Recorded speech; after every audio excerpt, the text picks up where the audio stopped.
Karena ada beberapa itu. Menurut pendapat saya begini, pencegahan itu diawali dari bawah. Jangan Iya. seenaknya pemerintah desa mengeluarkan pengantar Pengantar nikah. nikah.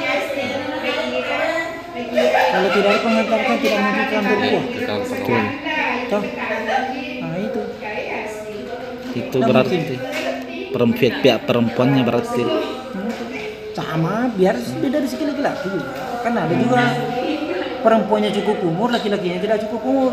Tapi lebih dominan perempuan. Lebih dominan perempuan. Itu kan itu satu kuncinya, Pak. Makin tidak ada desa sekarang Pak Iya. begini. Ini masalahnya kita beda di Jawa. Di Jawa itu karena RT dan RW difungsikan.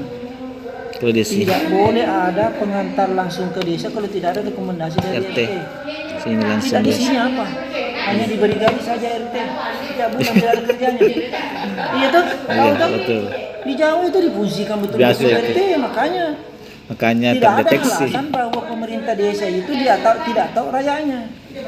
Iya. Kenapa? betul. Karena tidak difungsikan aparatnya.